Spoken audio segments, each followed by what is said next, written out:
11:06 a.m. April 28, 25. Okay, so part 1. New Revolutions vlog. Nako sa Redeemer Church. Redeemer Church. Ihapit po day per the week ulan nun. Gikan ko sa Assumption. Kay wala lang mag-try something new lang ako guys. And na lang sarado man ang sulod sa church. Pero diri lang ko bulingkod. Wala ko mas-tambayan. So naka-fill up kog duha ka forms para sa library o para sa clinic, no, para sa clearance. Pero wala man ko nahago kaayo. Pero I have to tell you, kagabi naka-upload ako 26,000 plus. Kaganihang early morning 5,000 plus ako ang na-upload sa Facebook. Dagan kay kog nabawasan sa albums. So basig magtingala mo nga no nagkaingato biglaan ang decline sa tuang albums, and i-sure na ko nga naapatay Kids Paint ka mahitabo no, duha ka sessions para sa Kids Paint para makaingon na lang ko mahitabo siya. Kasi actually katong April 26 sa gabi mo ito'y pinaka-last nato nga nag Kids Paint. So wala kay ko nag formal goodbye ako, nananghid ko sa inyo nga pagka April 27 and 28 which is karon walay mahitabo nga Kids Paint muna. Pero it seems like wala pa kay ko na kontento pa. So kailangan pa nako og more time. I mean dili day. Kaya kini manggod na iplano na ako no Kids Paint detox time sa kaning countdown is dili manggod sa May 4 ang lift at kana maglifted ang time kana gani mawala ang ato ang kining gingon nato nga bawal kanang walay Kids Paint until May 4. Dili gyud siya exactly May 4. Giusab mausab ni siya. Basig ang lifted sa to ang Kids Paint it's either sa April 30 or possible ugma mag-start. So kung ana lang naman ang may tabo, no problem. So possible ugma sa April 29 sa gabi or pwede or basig sa hapon mawala ang ato ang no Kids Paint tungod sa detox. Lahi na pod sa unsay lahi na pod tong another na walay Kids Paint sa school vacation. Kasi general speaking na to, wala na may tabo nga magsigig babad sa laptop o sa cellphone. Ang akong plano pa, mupalit ko radio, which is weird. Mauna akong plano kasi ayaw ko nang magsige na lang kong cellphone, magsige na lang kong laptop. So, actually, napaman ko'y capstone 1 na i-present sa May 7. Pero mauni ang problema kung sakaling magkuan. Kung ingani pang may tabo nga focus kaayo ta sa kuan. 'Di ba? Wala tay kini ganing di kay ko mo pwede ko mag cellphone, pwede ko mo laptop, pero akong decision dili jud ko mo laptop. Pero maoning pinakalisod karon pa lang naman daan naramdaman nako naglisod nako unsaon ni pag-initiate sa ingani nga sitwasyon medyo na wala naman po ko nakulbaan, pero makaingon ko na feel nako nasayang ako ng oras, nasayangan ko sa oras, pero wala na tay choice ingana naman gid ang may tabo. So how many times nako katong last year nag summer class naapagyapon tay Kids Paint maski ang akong gingon sa akong sarili limitations na lang sa, pero wala ako naglimit naning yun ta, actually nag-decline ta, pero kadyot raman ta nag-decline o Kids Paint. So dili to siya actually nga decline, kundi wala yun tay decline. Ang ato ang decline mismo November 2023. And then naapoy decline tong last December, last year. Pero dili to siya decisively nga decline or inactive sa Kids Paint. Pero I try my best basig sugod sa May 1 hangtod June 15 walay mahitabo nga Kids Paint.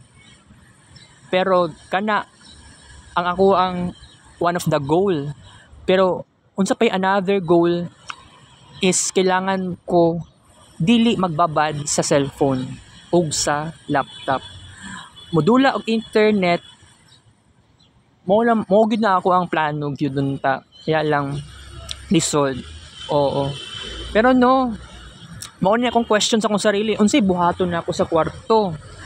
Pero pwede ko kana ganing mag-throwback gani i-throwback ang imuhang sarili unsa ang mga nabuhat na ako sa past, unsa akong mga ginasulat, akong mga gina-drawings.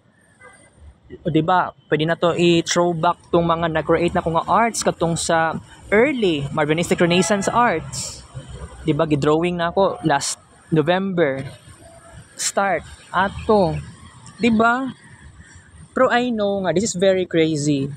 Pero ako na nag-desisyon, bahalag sayang ang oras, bahala na. Para na po ni sa kaayuhan po na ako, guys. Promise yun ko sa akong sarili na mag-focus ko kana ganing improvement sa sarili. Kasi last school year, wala yun siya naitabo kaayo. So, possibility ani, pag dili ko mag-cellphone og maayo, and then dili mag-overstimulate, possible ani, pwede gain akong confidence. Pero dili na igana kadali. So, by the way, tomorrow na apay Toastmasters paunta na schedule. Pero na-feel na ako, mabisi pagyapong ko ani. April 29 ugma, di ba? Mabisi pag daay ko ani. May na lang po gani po. Gani chat ko kay Ma'am Venus nga wala ako sa tulo ka buok Tuesday. Wala ako sa tulo ka Tuesday. So, April 22, April 29, o May 8. May, tama ba? May 6 yata to. May 6 pala, oo. May 6 Tuesday. May 8 Thursday. So, ana lang na. Kailangan ko magpahuway kay wala nagmahal sa kuha.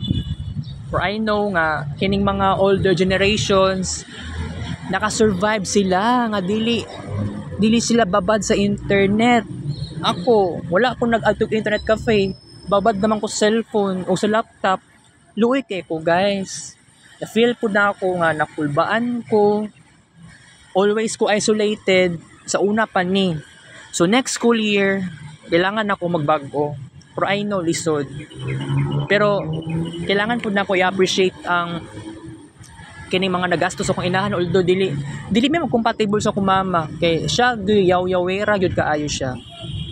Pero isulti na ako sa inyo ha nga kung unsa may gihatag sa ko sa Ginoo nauna no mao na to. Pero I know na dagan pagkulang kasi every Sunday kagahapon for example wala gyud family day, di ba? Family day man gud na siya usually. Wala na sa tradisyon jud na mo.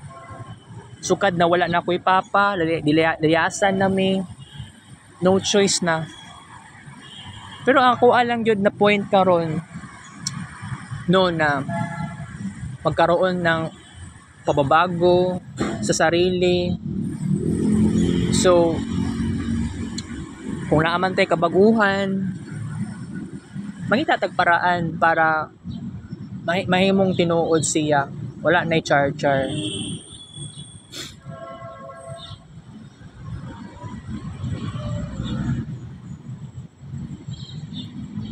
Okay. Ang atong vlog karon maski kuan na lang unta no 12 minutes ang atong vlog karon kay mobalik pa kog assumption kay ang ako ang clearance naa didto sa clinic basig makuha na to. And I have to tell you, I have to be honest. Kailangan ako mag-limit sa sarili. Yes. Para na po sa kaayuhan na ako. Kasi bakasyon, i-timing na lang yun nato ni nga dili dili na ako makita akong mga classmates, pero ang pangutana ani imposible manggod nga dili na ako makita akong mga classmates. Sometimes ako nag-walking ko, possible na naadyo yung mga classmates na ako nga makita jud na ako sila, especially kay Muhammad, kay Alexis, isa pa man ng uban dira, makita na ako sila, or ang uban makita sa sakuha. Not only sila, si Sean nakita sa sakuha, although wala ko kita sa iya, palit kog saging dito sa may basketball gym. Pero by the way, I have to tell you, magbago na jud ko. Actually dili pa manggod officially bakasyon. Ang start sa bakasyon pag-uman na gyud sa capstone. Actually May 7 ang last day sa capstone, so May 8 ang pinaka-official start sa capstone. Ang pinaka-official start sa school vacation jud namo, which is summer vacation. Pero karon kay dili pa man gud siya officially summer vacation at all. Kaya napay clearance, tapos wala pa gani exam para sa subject na IT elective 1 kay Ma'am Eileen. It's crazy, right? So delay kaayo ang IT elective 1, pero naka fully prepare naman din ako para sa exam. Alright? So honest ako sa inyo ha, na kining sitwasyon nako karon, naglisod ko, grabe ang akong pag-antos, akong pag-agwanta, kailangan ko mag-let go muna. Pero wala nagpasabot na kining undang ko kids paint is permanently, dili siya permanent nga mawala. Pero isulti na ko sa inyo ha, kailangan jud na ako ipahuway ang sarili sa digital world. Di ba sa una, very active kay ko sa internet cafe. Di ba? Pero karon dili na ko ingato. Pero how about sa cellphone o sa laptop na side?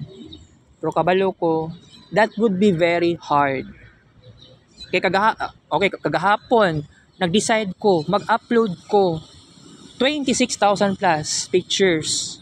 Gibigla manggod na ako. Wala na ako siya gidahan-dahan. Kaya ingana namang jug ko, mahilig ko magbigla, mahilig ko magdali-dali, paspasan. So wala na tayo choice, ingana nyo na jug ko. You cannot change my personality traits. You cannot change my personality traits like this. Pero isulti na ako sa inyo ha, kung magbago ta, very very quick, wala imposible. So maulang to tong discussion karong odto. So mugawas na ko, sakay dito ko sa Abriza, mangita ko route 4, ato pa ko assumption, kaya kuhaon pa na ako tong clearance. Kita Rick's vlog, take off siya all. Love you, 11:19 AM.